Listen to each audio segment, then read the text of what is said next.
Fala pessoal, tudo bem com vocês? Hoje, dia 16 de julho, quarta-feira, dia de PPI, né? PPI. E hoje nós tivemos uma breaking news também do Trump acerca do Jeremy Powell. Bora para nossa análise aqui diária.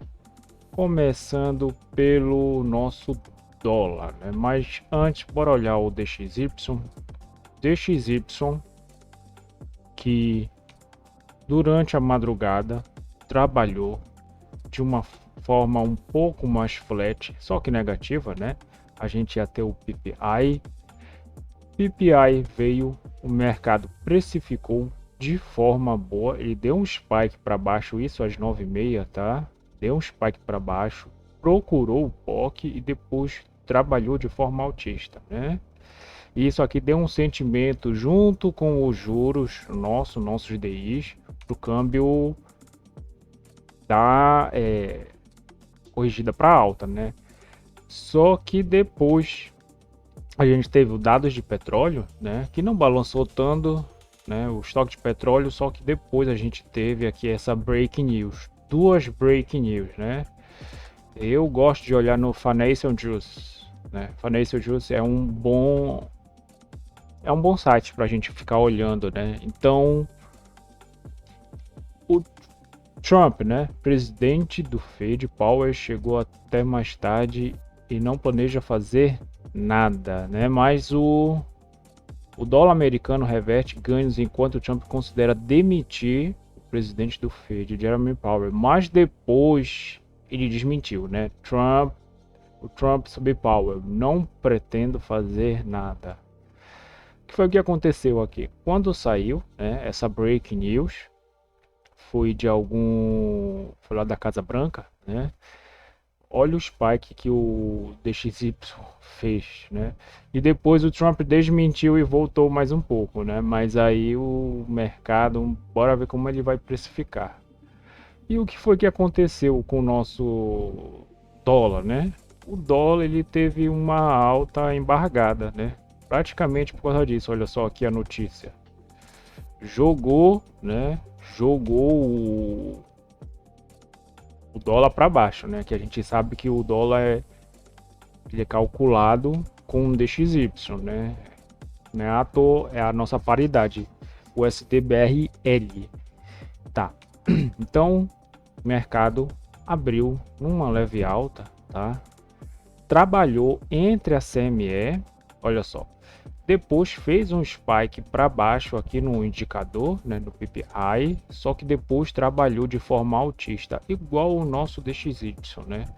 Lembrando que nós temos que olhar também o nosso juros.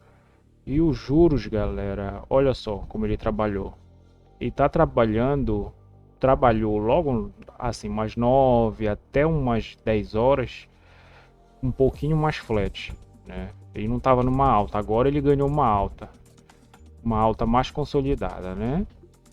Então isso aqui foi ruim para o nosso mini índice, obviamente que os juros ele diz respeito a crédito e o crédito, quando ele é tirado do mercado, a bolsa cai, né? Então é um entendimento básico de juros, né?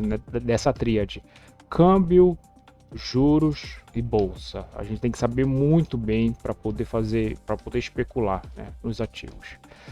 Então, aqui, né, os juros trabalhou agora de uma forma um pouco mais altista. Deixa eu colocar no de 5 minutos, que eu acho melhor, mais resumido. Aqui, né, olha só. Os vértices, né, então pegaram um pouco mais de força para compra. Que isso faz o quê? Nosso dólar ele tende a subir, mas ele desceu por causa desse spike do DXY e o mercado ele está digerindo essa notícia, né? Essa break news. E a nossa bolsa, né, caiu mais um pouco. Bem, verdade é essa, né? O mini índice, o Ibov está caindo 0,54 e o Ibov está quase 1, né? Chegou a ficar quase 1 de queda. Ele chegou um pouco perto aqui da nossa amplitude média diária. Então o dólar, galera, ficou trabalhando aqui entre a máxima da CME, mínima da CME, né? Aqui nós temos um nó de liquidez grande, né? Inclusive nós temos aqui também o POC tá aqui, se não me engano. Tá aqui o POC, tá bem aqui, né? E tá aqui o POC, né? Em amarelo, o POC de ontem tá no 582. E a gente tem essa liquidez aqui que é um pouco mais forte, né? Aqui do nosso contrato. E aqui a gente tem os 600, né? 5.600. Então é um local, né? É uma região onde exportador e importador defende esse preço. Tá, então ele ficou trabalhando aqui, olha só. Como ele ficou trabalhando na CME, né? Na máxima CME, mínima da CME. Isso aqui não é um setup, né, galera? Mas isso aqui serve para a gente se guiar de como o câmbio ele pode performar, né? E esse CME é justamente da Chicago, né? A outra paridade, nós operamos aqui, essa paridade é USD BRL, mas tem a paridade BRL USD, que é justamente da CME, né? Que é da Chicago Mercantile Exchange, né? Se não me engano é isso. Então ele ficou trabalhando, né, dentro desse range da CME, trabalhou aqui POC, ajuste, né, e a média contratual. Então o preço ele em determinada hora, né, os players de mercado ele entende que podem fechar e abrir posições, né? Então ele ficou trabalhando aqui e foi justamente o que aconteceu, né? Então ele veio aqui, quase desafiou o 600, né? Ele quase desafiou o 600, voltou em cima do POC dessa região, né? Deixa eu mostrar aqui para vocês. A gente tem essa região, um POC justamente, né? Então ele trabalha aqui na mínima, volta nela para poder romper e seguir, né? Então esse trade aqui seria interessante, sim, seria interessante para vir desafiar novamente, né? Essa região aqui do 600, né? Que deixa eu trazer para cá, né? Tá aqui 600, né? Então 600 aqui, e aqui dava para fazer um scalp, né, galera? Aqui dava para fazer um scalp e buscar pelo menos os 5 pontos ou 10 pontos, sendo que quando chegasse no 95 dava para nós fazer a parcial aqui, né? E trazer para o preço. Ele não chegou ele não chegou a ficar no 590, né? Então aqui no 95, como eu já falei para vocês, o preço ele vem e trabalha aqui perto do 95. Ele já vem para romper. Foi exatamente o que ele fez, né? Isso é uma dinâmica comum no nosso dólar, né? E quando é o contrário, ele vem aqui no 605, né? Vamos imaginar que o câmbio ele tá vindo daqui, ele tá lá no 650, 630. Quando ele chega no 605 e fica lateralizando, que já é para romper, né? Então eu falo para vocês, quando o câmbio ele vem rápido, né, e ele volta também rápido, mas quando ele lateraliza perto dessa região de 600, 500, 400, ele vem para romper. Só que ele não conseguiu fazer e não conseguiu se sustentar, né? Ele, bem verdade que ele chegou até aqui no 614, né? Não conseguiu se sustentar. Ainda teve essa breaking news aí, né? Do Trump e do Powell. Então, o mercado meio que desabou. Inclusive, ele veio aqui, né? Ele deu operações bem interessantes, galera. Primeiro que foi essa aqui, né? Então a gente tem aqui um volume considerável. Essa volta para vir desafiar essa máxima aqui foi interessante, né? Seria essa a primeira operação. E a segunda seria na modalidade scalp no 600, né? Que depois ela iria tirar. Essa modalidade aqui no scalp, né? A gente tem que esperar a cotação virar, né? Ter uma resistência realmente e fazer a parcial logo no 95 para levar até o 90, tá? Porque aí ele pode voltar novamente para romper. Só que ele ficou agarrado no 95, então ele podia romper, né? Eu geralmente eu não faço essa aqui, tá? Porque ele pode ser que ele não rompa, tá? Mas ele rompeu, né? Então quando ele rompeu, aí aqui eu já pensaria em ficar esperar a segunda Petax, tá, galera? E ver como o preço ele vai se comportar perante ela. Olha só como ele se comportou. Segunda Petax, obviamente que eu já coloquei aqui no nosso gráfico e na nossa planilha. Então, o nosso casado deu de 21,70 e o nosso estudo sugerido nós erramos 2,5 pontos, né? A diferença de uma para outra. Então, preço ele já perdeu, né? Buscou a média, né? Quando ele busca a média, ele não tá com uma alta tão forte, tá? Quando ele não busca a média, ele não tá com uma alta tão forte, tá? Então ele buscou a média. Aí aqui já seria a venda em cima da Petax futura. E o alvo seria em cima do spot, né? Aliás, na segunda Petax à vista, né? Que ele fez novamente, né, pessoal? Ele fez novamente essa operação aqui, olha só, tão interessante. Então, ele veio aqui, fez a Petax futura, tá? Mas aí aqui seria o contrário, ou seja, comprar em cima da Petax à vista e trazer preço futuro, né? Então, galera, eu falo isso aqui para vocês. Se tu não entende de Petax, se tu não entende dessa dinâmica aqui, não pode estar operando o câmbio.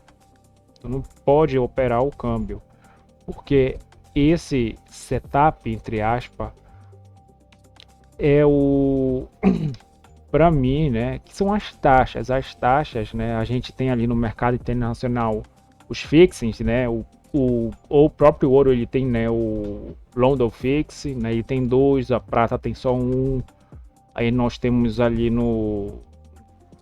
nas outras paridades o WMR, né, que seria às 4 horas ali no mercado em Londres, né? Então a gente tem esses fixes, essas taxas elas servem de referência para nós. Olha só como o preço ele vai até ela, né? E o pessoal não deixa passar. Os players de mercado eles entendem isso, né? Então não adianta tu ficar aqui trabalhando só com fluxo ou com análise gráfica, é pior ainda, né? Ou ficar fazendo LTB, puxando a Fibonacci. Não adianta, galera, tu tem que estudar e o câmbio ele é um dos ativos mais difíceis de ser operado, né? Tá. Então, olha só, voltando, né? Então ele trabalhou, então essa Petax futura quando ele quase busca, né? Veja aqui que ele não buscou na primeira. A gente tem aqui as Petax, né? Os primeiros spot do dia, o último spot do dia, né? Aqui o preço a gente se trava, mas ele trabalha no mercado futuro. Nosso câmbio, o único câmbio que trabalha no mercado futuro é o do Brasil. De resto é no à vista, tá? É só no Brasil que é isso. Por isso que ele fica aqui, ó, em cima das Petax futura, ó, não busca o spot. Em cima das Petax futura em verde, não busca, né? Em cima das Petax, não busca, e quando busca ele está numa tendência um pouquinho mais de baixa, tá? Então ele trabalhou, né? Quase buscou, não conseguiu porque ele estava aqui em cima da média contratual, só que essa venda aqui aí sim seria para vir buscar, né?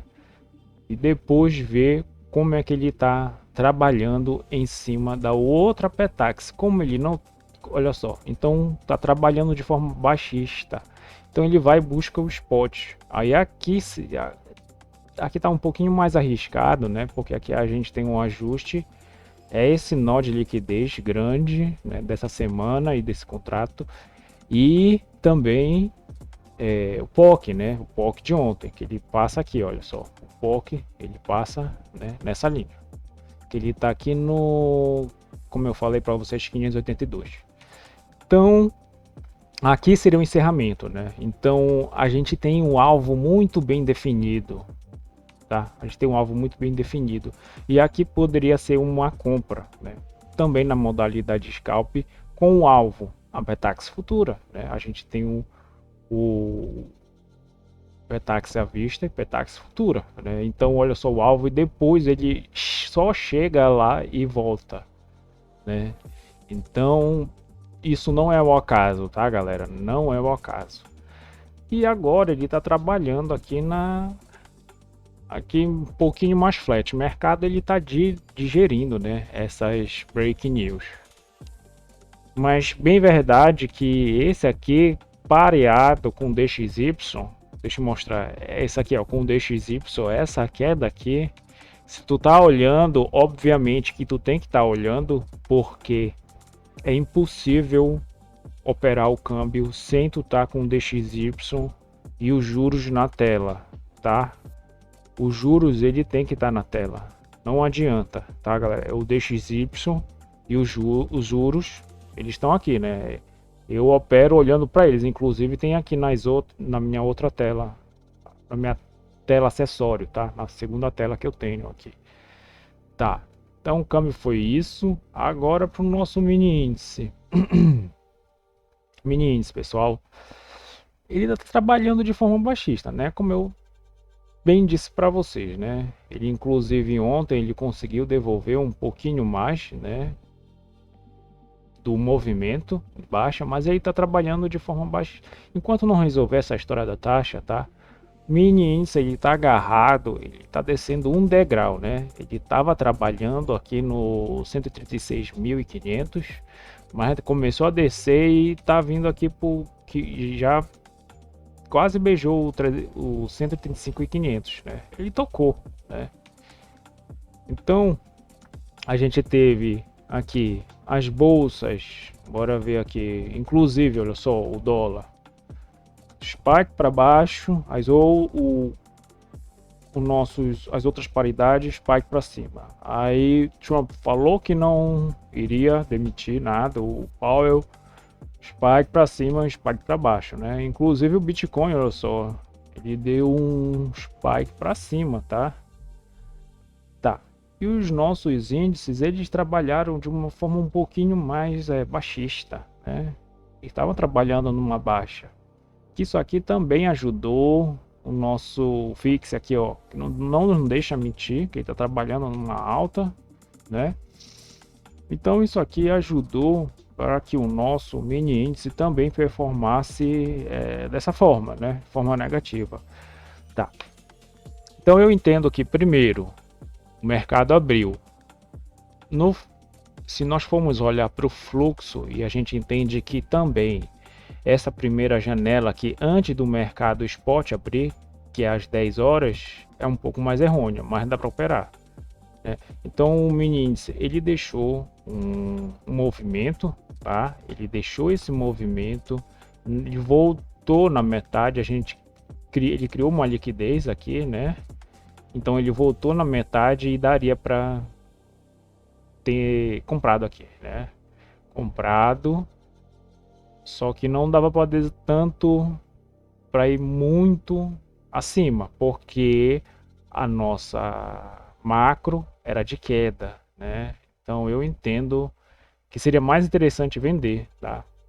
Seria mais interessante vender. Mas se for pelo fluxo, essa compra daria, né? Mas era a venda aqui no mini índice. Então, continuou, né? O mercado abriu o mercado à vista nosso, que ele tá andando um pouquinho mais flat, só que um pouquinho mais negativo, né? Inclusive o índice BCIC, né? Olha só, ficou um pouquinho mais negativo, né? Tá trabalhando 1,25 de queda. O setor bancário tá negativo, tá puxando realmente o Ibov, né? E a Vale, a Petro, né? A Vale tá numa leve alta junto com a Ambev, né? A Ambev tá numa alta, né? A Ambev tá 1,73 de alta e a Vale 0,48. O micro S&P 500, né, que é esse WSP FUT, essa linha aqui em rosa-choque, trabalhando flat de forma positiva. Chegou a ficar um pouco negativo, mas já voltou, né? Tá 1,6 de alta. Então, mas o nosso juros, né, que ele trabalhou de forma altista, né? Ele ficou ali um pouco positivo, depois ficou flat, depois ficou positivo, né? Então aí foi esse movimento, que é um movimento ideal, né? Dá inclusive aqui o Ibov, queda, né, galera? Queda, inclusive piorou com a abertura do mercado americano. E para mim isso aqui, né? Esse para mim foi um dos melhores trades, né? Quando abre a abertura do mercado à vista e novamente essa venda aqui, tá? Deixa eu mostrar aqui quando ele trouxe essa liquidez, né? Abertura, aí não dá para vender aqui porque tá muito ruim. A gente já tem a mínima aqui, né? Olha, muito ruim. Ele pode fazer esse movimento e buscar regiões mais acima, mas ainda era venda, tá? Ainda era venda. Então ele faz esse movimento, deixa eu aqui. Faz o movimento, renova e ele busca justamente esse pó. Aqui era a segunda venda para já desafiar essa mínima novamente. E aqui faz a parcial, aí aqui a gente faz a parcial e traz o preço de entrada, né, na venda. E o mercado caiu mais um pouco. Chegou a tocar no 135.500, né? Que vocês sabem que o menino ele gosta de fazer logo os operadores. Eu entendo que em 500 e 500 pontos já é interessante fazer já é interessante a gente já fazer a parcial, né? Em 500 e 500 pontos. E depois ir carregando o preço com um trailing stop, né? Para ver o quanto o mercado ele pode te dar, né, pessoal? Então, basicamente foi isso, galera. Galera, se inscreve no canal. Eu estou me esforçando bastante aqui para trazer para vocês essas explanações, né, de como realmente o mercado ele se move e não é unicamente o fluxo ou gráfico, né? Nenhum mercado ele se move sozinho. Ele tem razões para se movimentar e eu pretendo estar aqui explicando para vocês. Então, ativem o sininho de notificações e deixem o like. Até mais, galera. Valeu!